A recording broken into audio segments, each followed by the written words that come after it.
Welcome to mastermind channel. आज हम करेंगे class 12 chapter number 3 matrices worksheet 3.2 का क्वेश्चन नंबर 19। स्टार्ट करते हैं क्वेश्चन नंबर 19। तो a trust fund has 30,000 that must be invested in two different types of bond. मतलब क्या है, एक ट्रस्ट है जो 30,000 इन्वेस्ट करता है किसमें, two different types of bond में। क्लियर।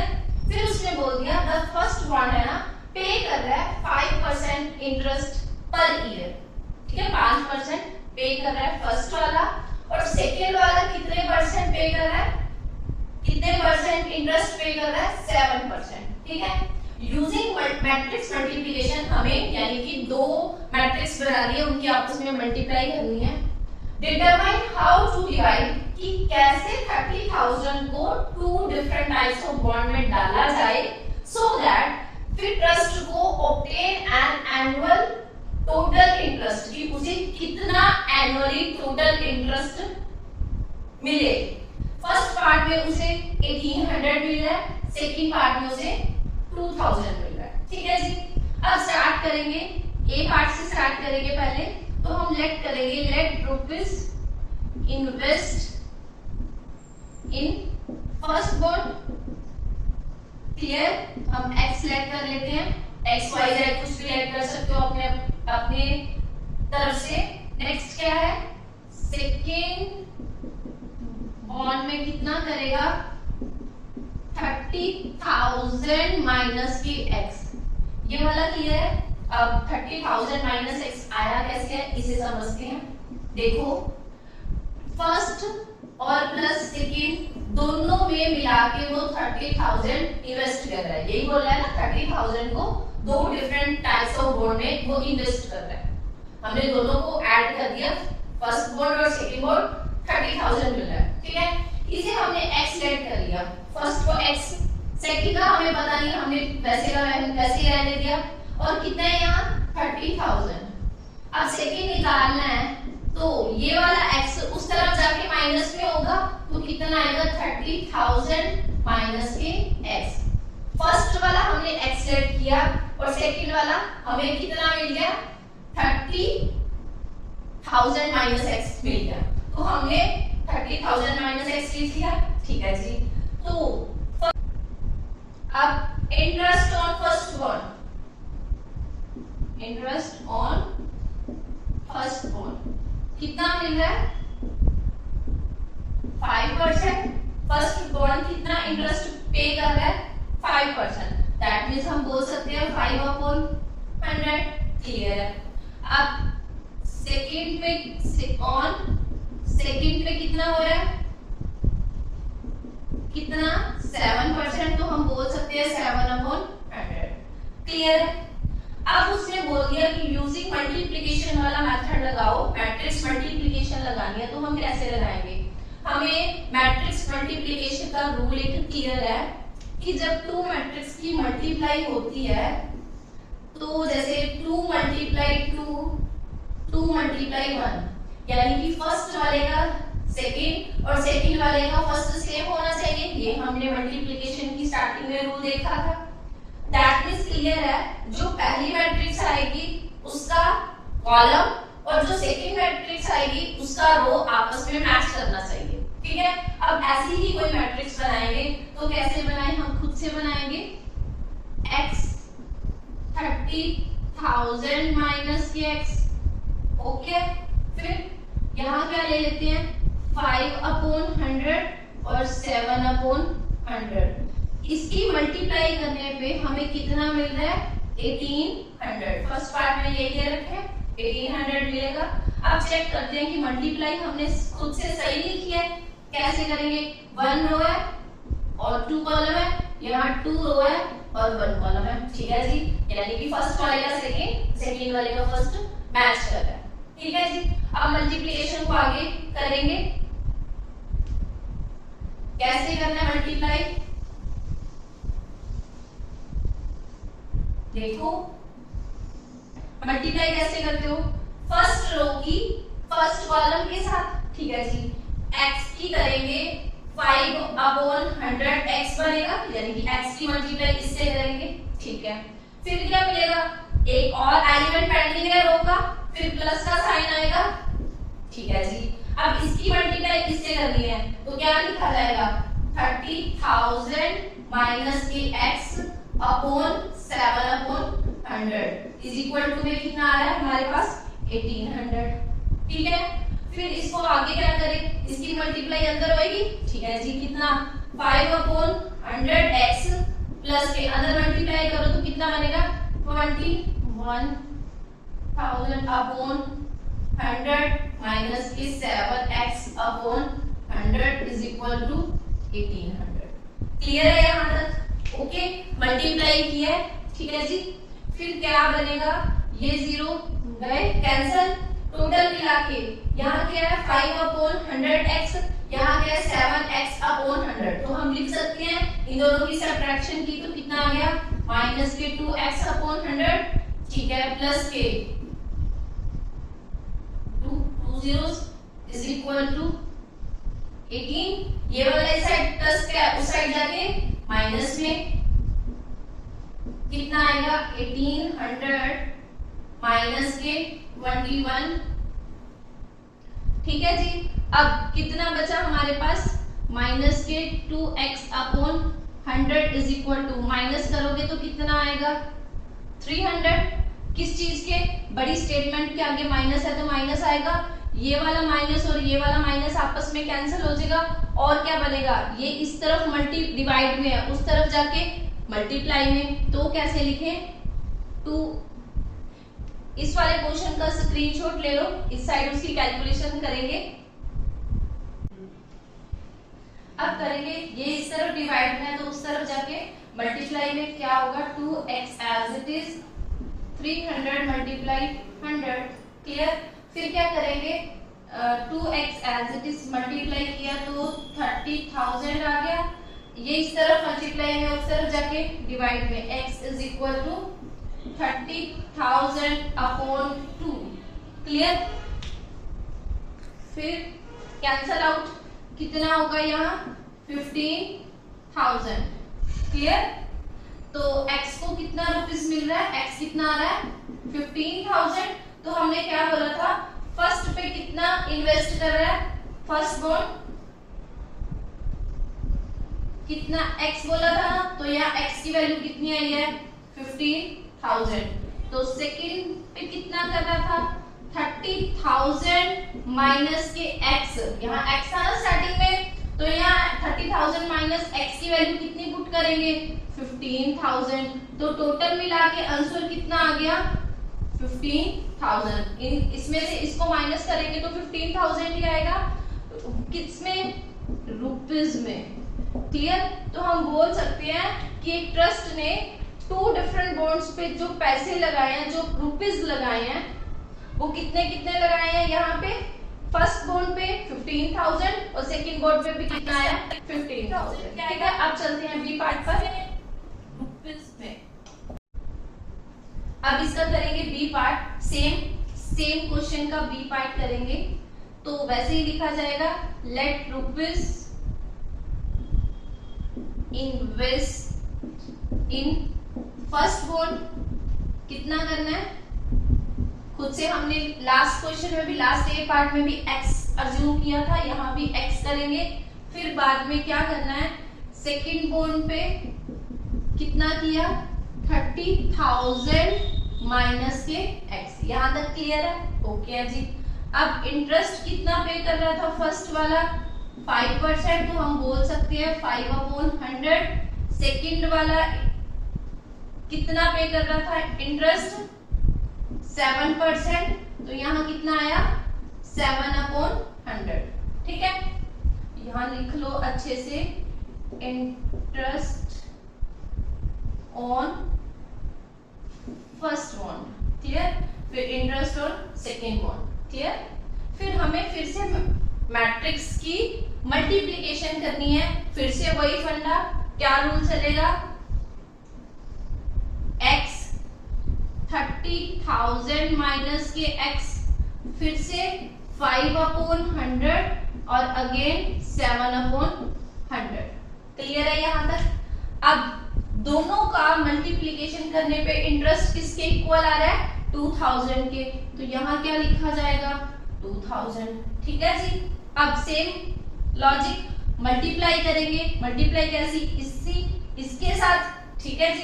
फिर कितना आएगा, 5/100 x साइन प्लस का 30,000 माइनस x किसके साथ, 7/100 के साथ। यहाँ 7/100 लिखा जाएगा इज इक्वल टू में 2000।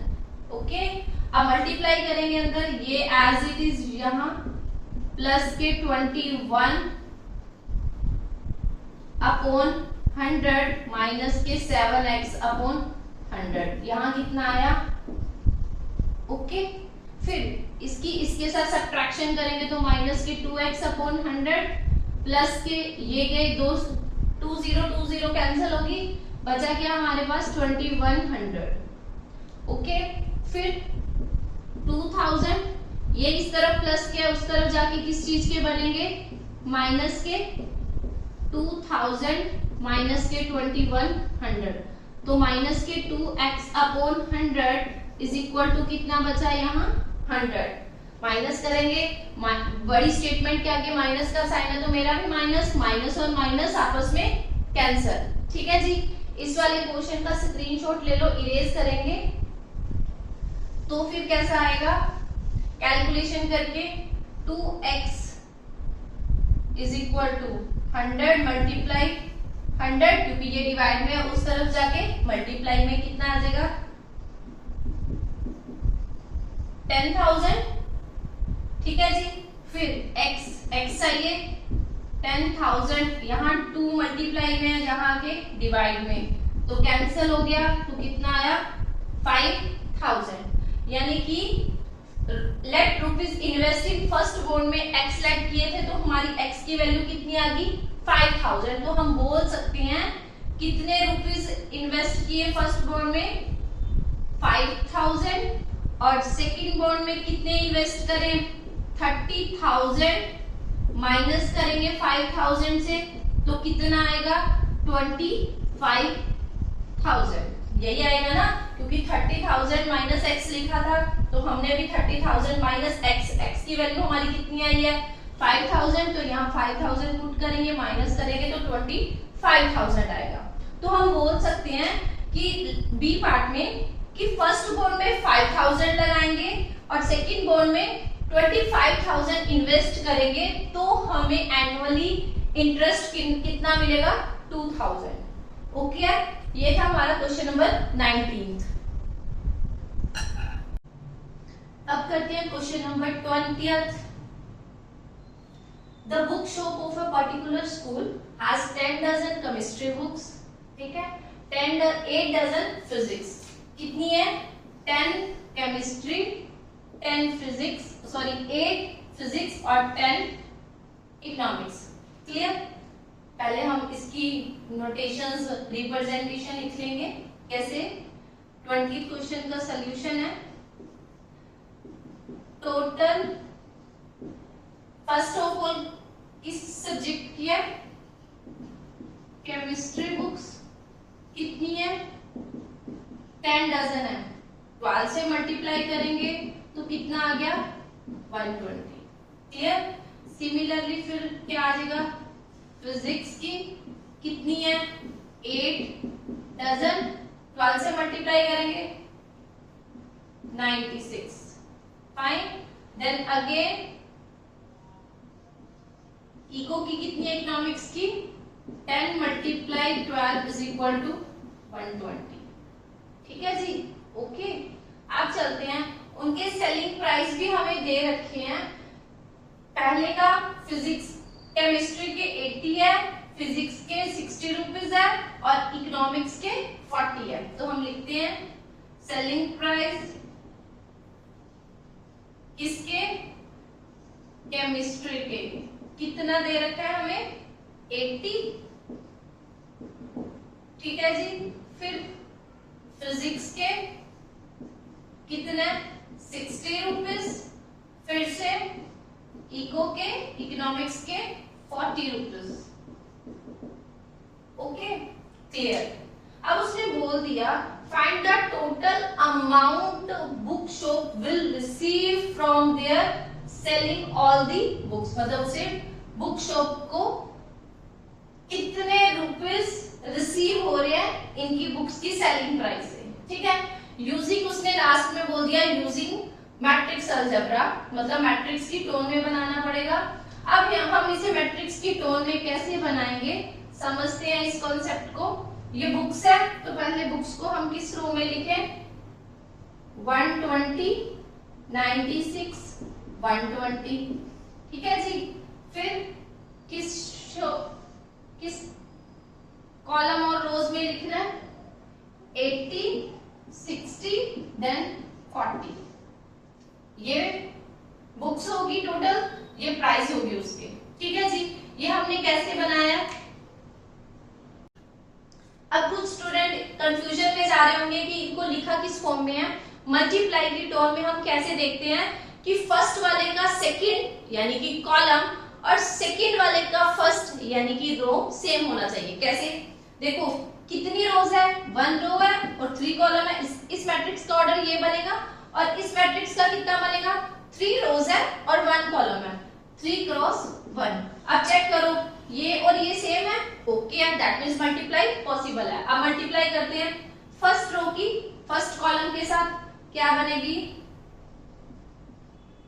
9600, इसकी इसके साथ करेंगे। पहले डिटेल में ही समझते हैं मल्टीप्लाई कैसे करेंगे। इसकी इसके साथ 120 मल्टीप्लाई 80 साइन ऑफ प्लस, क्योंकि अभी फर्स्ट रो में एलिमेंट पेंडिंग है तो क्या लिखा जाएगा 96 मल्टीप्लाई 60 प्लस फिर से एलिमेंट पेंडिंग है तो प्लस लिखा जाएगा। फिर 120 मल्टीप्लाई 40, क्लियर। अब मल्टीप्लाई करेंगे 9600, इसका आएगा 5760 और इसका आएगा 48, ठीक है जी। इसको मल्टीप्लाई करने पे प्लस करने पे आएगा, ये था प्लस करने पे इतने रुपीस किसे रिसीव हो रहे हैं, बुक शॉप वाले को, ठीक है जी। उन्होंने यही पूछा था ना पूरी बुक्स में से कितने उसे रुपीस मिल रहे हैं, इतने रुपीस उसे मिल रहे हैं। ये था हमारा 20th का आंसर। अब चलते हैं 21st क्वेश्चन पर।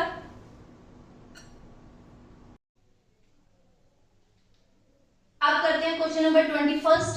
पहले कुछ लाइंस अज्यूम की हुई है उन्होंने। Assume x, y, z, w and p are matrices of order। सबके ऑर्डर दे रखे हैं, ठीक है, रिस्पेक्टिवली। सबसे पहले हम चूज करेंगे कौन सा किसका ऑर्डर है, ठीक है। चूज नहीं करना, मतलब उन्होंने दे रखा है। 2 क्रॉस n किसका हो गया, x का, ठीक है। फिर k 3 क्रॉस k किसका हो गया, y का। देन 2 क्रॉस p किसका हो गया, z का।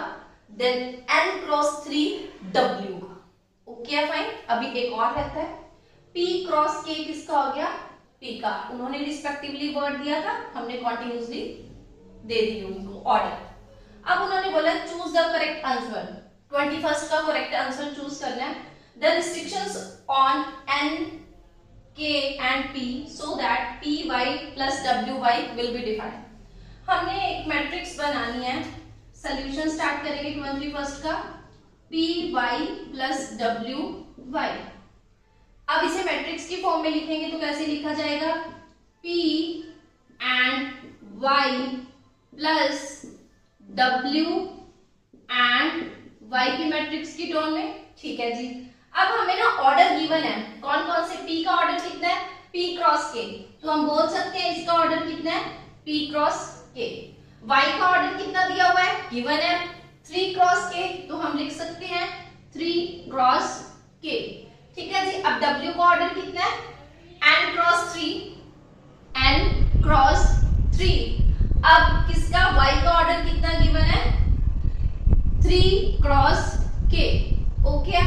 अब थोड़ा सा ध्यान से, हमने मल्टीप्लिकेशन करते टाइम देखा था अगर इसकी 2 क्रॉस 3 है तो इसकी 3 क्रॉस 2 होनी चाहिए।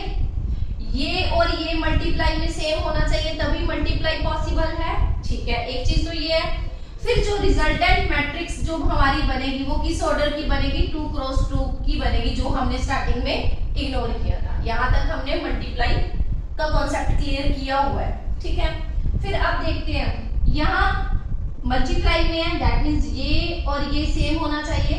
फिर हमारा क्या बन रहा है, यानी कि k इज इक्वल टू 3 आ रहा है, किसके अकॉर्डिंग, इसके अकॉर्डिंग, ठीक है। ये दोनों हमने अभी डिसाइड करके आया ना, अभी कंक्लूजन निकाला हुआ है कि इसका फर्स्ट वाली का सेकंड और सेकंड वाली का फर्स्ट सेम होना चाहिए, तो हम बोल सकते हैं k इज इक्वल टू 3 है, ठीक है जी। एक कंडीशन तो ये आ गई। अब नेक्स्ट करते हैं, अब जब मल्टीप्लाई करेंगे तो उसका रिजल्टेंट क्या बनना चाहिए, p क्रॉस k बनना चाहिए, py कितना बनना चाहिए, p क्रॉस k। हम अभी डिसाइड करके आए हैं, कंक्लूजन निकाल के आए हैं, जो इसका रिजल्टेंट बनना चाहिए ये और ये बनना चाहिए, यानी कि फर्स्ट और लास्ट बनना चाहिए, हमने ये लिख दिया। फिर प्लस के, यहाँ 3 और 3 सेम है, मल्टीप्लाई स्टार्ट कैसे करनी है, जब फर्स्ट का सेकंड और सेकंड का फर्स्ट सेम हो, यहाँ तो सेम है, तो जो रिजल्टेंट मैट्रिक्स बनेगी वो किस टोन में बननी चाहिए, W Y N cross K। यहाँ तक क्लियर है, ठीक है जी, यहाँ तक तो ओके है। अब चलते हैं नेक्स्ट स्टेप पे। अब देखते हैं, यहाँ प्लस का साइन है, हमने ये भी डिसाइड किया हुआ है, कंक्लूजन निकालना है कि जब 2 मैट्रिक्स प्लस में हो तो दोनों का मैट्रिक्स का ऑर्डर सेम होना चाहिए। लिख लेते हैं, अगर 2 मैट्रिक्स प्लस की टोन में है तो इसका और इसका ऑर्डर इक्वल होना चाहिए, तभी प्लस पॉसिबल है। अब यहाँ प्लस में तो दे रखा है, तो दैट मींस क्लियर है कि दोनों का ऑर्डर क्या होना चाहिए, इक्वल, ठीक है। तो हम लिख सकते हैं p cross k is equal to n cross k, n cross k। k और k तो कैंसल आउट हो गया, बचा क्या, p क्रॉस n। तो हम बोल सकते हैं हमारे पास 2 कंडीशंस आ गई, एक तो ये k क्रॉस 3, एक दूसरी कौन सी है, और कौन सी है, p is equal to n। एक तो क्या है 3, k इज इक्वल टू 3 आई है, और दूसरी क्या आई है, p is equal to n आई है। अब हम देखते हैं ऑप्शंस में, कौन सी ऑप्शन में p is equal to n, k is equal to 3 है, फर्स्ट ऑप्शन में। तो हम बोल सकते हैं कि हमारा करेक्ट आंसर क्या है, ऑप्शन नंबर ए। क्लियर। अब चलते हैं 22 क्वेश्चन पर। अब स्टार्ट करते हैं क्वेश्चन नंबर 22। assumption सेम है, if n is equal to p then the order of the matrix, इस मैट्रिक्स का हमें ऑर्डर चूज करना है, हमें ऑप्शंस दे रखी हैं, उस वाली मैट्रिक्स का ऑर्डर लिखना है। तो स्टार्ट करते हैं क्वेश्चन नंबर 22 का सॉल्यूशन। 7x - 5z, तो हम इसे ऐसे लिख सकते हैं, मैट्रिक्स की टोन में 5 को बाहर निकाल के z, ठीक है। अब x का ऑर्डर कितना है, 2 क्रॉस n, तो हमने लिख दिया x का ऑर्डर 2 क्रॉस n गिवन है, ये रहा, ठीक है। अब z का ऑर्डर चेक करते हैं, 2 क्रॉस p, 2 क्रॉस p हम यहाँ लिखेंगे, ठीक है जी। अब 7 बाहर है, यहाँ 5 बाहर है, तो अगर हम 7 और 5 को मैट्रिक्स के अंदर शिफ्ट करेंगे तो ऑर्डर में तो कोई चेंज नहीं आएगा, ऑर्डर तो ऐसे किस रहेगा। तो हम बोल सकते हैं 7x का भी 2 क्रॉस n है, और 5z का भी कितना है, 2 क्रॉस p है, एज इट इज लिखा है ऑर्डर तो, ठीक। अभी हमने लास्ट 21st क्वेश्चन में डिस्कस किया था, अगर प्लस में 2 मैट्रिक्स लिखी जाती हैं तो ऑर्डर इक्वल होता है।